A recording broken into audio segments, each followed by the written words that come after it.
নমস্কার বন্ধুরা, আজও চলে এসেছি বেশ কিছুদিন পর আপনাদের সামনে নতুন একটা ভিডিও নিয়ে। আশা করছি আপনারা থাকবেন আমার সাথে, সেই আশা নিয়েই কিন্তু আজকে চলে এলাম। আজকের ভিডিওটা অন্যরকমভাবে একটু শুরু করতে ইচ্ছে করলো।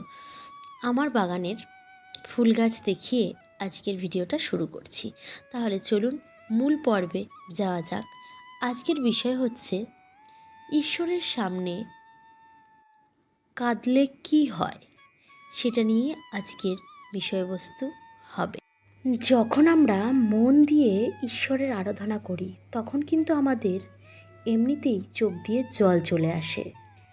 আপনি শুনলে অবাক হবেন, পুজো করার সময় চোখে জল আসা এটা কিন্তু কোনো সাধারণ ব্যাপার নয়। কারণ এমনটা সবার সাথে হয় না। বাস্তবের কারণ জানলে আপনি চমকে উঠবেন। বন্ধুরা, জন্ম থেকেই প্রত্যেকটা মানুষের ওপর এক একটা দেবদেবীর আশীর্বাদ থাকে। আমরা কিন্তু সকলে সেটা জানি না, যদিও বাড়ির গুরুজনেরা বলেন, কিন্তু সেটা অনেকে আমরা বিশ্বাস করি, আবার অনেকে বিশ্বাস করি না।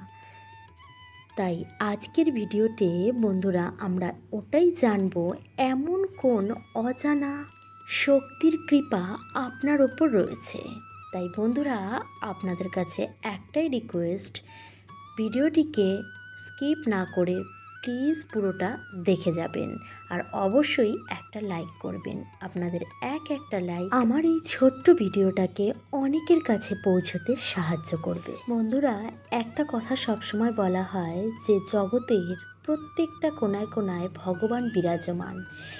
এই বিশ্বে ভগবান ছাড়া কিছুই হয় না, কিন্তু আমরা একটা মায়াতে পড়ে মিথ্যা এই সংসারকে সত্যি বলে মনে করে নিই, যা একদিন নষ্ট হয়ে যাবে।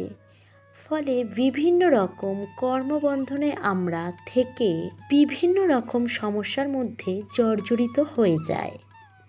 ভগবান কখনোই তার ভক্তকে ভোলেন না। তাই মৃত্যুলোকে আমরা যখনই কোনো কর্ম করতে আসি, ভগবানও বিভিন্ন দেবদেবীর রূপ নিয়ে সেই ভক্তের সাথে সাথেই কিন্তু সব সময় ছায়া হয়ে থেকে যায়।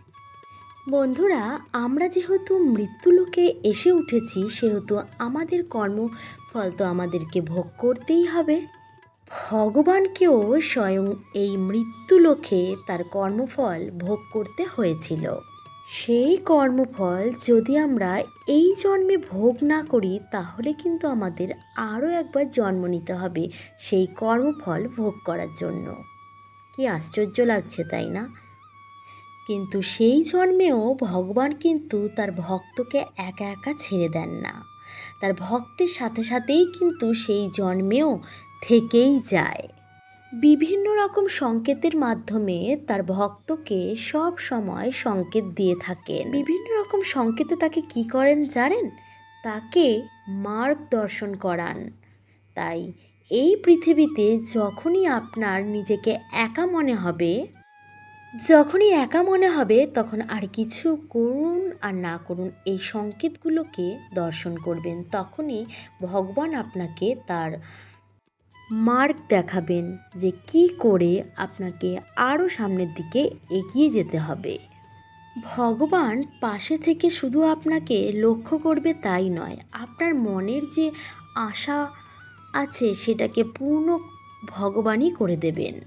নাম্বার 1, পুজো করার সময় চোখে জল আসা। বন্ধুরা, আমরা যেহেতু জন্ম জন্ম ধরে ভগবানের পুজো করে আসছি, সেহেতু ভগবানের সাথে কিন্তু আমাদের সম্পর্কটা সেই জন্ম জন্ম ধরেই কিন্তু চলে আসছে।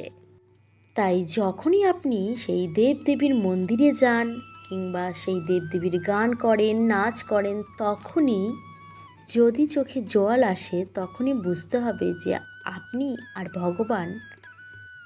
এর মানে কি জানেন বন্ধুরা? এর মানে হচ্ছে আপনার আত্মার সাথে ভগবানের ওর্জার মিল হয়ে গেছে। আর এরপরে আপনি যদি আপনার মনের আশা ভগবানকে জানান, আপনি কিছুদিন পরেই দেখতে পারবেন যে আপনার মনোবাঞ্ছা পূর্ণ হয়েছে। আর হ্যাঁ বন্ধুরা, সাবধান, অবশ্যই জেনে বুঝে কিন্তু কোনো বাজে কাজ করবেন না। আপনার মনে দয়া মায়া এই সমস্ত জিনিসকে রেখে দেবেন, যাতে অপরের প্রতি আপনার মনে একটু হলেও মায়া দয়া থাকে। নাম্বার 2, পুজো দেওয়ার সময় প্রদীপ নিভে যাওয়া। বন্ধুরা, আগুন হলো পঞ্চতত্ত্বের মধ্যে একটি তত্ত্ব, আর এই আগুনে কিন্তু ভগবান শিবের বাস। আর হ্যাঁ বন্ধুরা, পুজো দেওয়ার সময় যদি প্রদীপের আলো হঠাৎ করে বেড়ে যায়, তাহলে বুঝতে হবে আপনার জীবনে ভালো দিন আসছে বলে।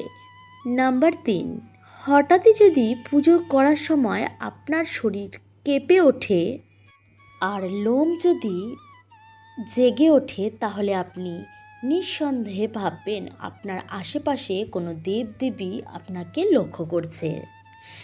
নাম্বার 4 হলো, আপনি যখন কোনো ঠাকুরের মূর্তি হোক, ফটো হোক, যে কোনো জিনিসের দিকে, মানে ঠাকুরের ওই দিকে যদি আপনি তাকান, তখন যদি আপনার মনে হয় ঠাকুর আপনাকে দেখে হাসছে, তখন তাহলে বুঝে নিতে হবে ভগবান আপনার প্রতি খুবই প্রসন্ন। বুঝে নিতে হবে যে আপনার মতো ভাগ্যবান আর একটিও নেই। তো যাই হোক বন্ধুরা, আজকের ভিডিওটা আপনাদের কেমন লেগেছে অবশ্যই কিন্তু কমেন্ট বক্সে জানাবেন। তো আজকের মতো এই পর্যন্তই। আবার হ্যাঁ, আর দেরি করব না, খুব শীঘ্রই আপনাদের সাথে আবার দেখা হবে। তো সবাই ভালো থাকবেন, সুস্থ থাকবেন। নমস্কার।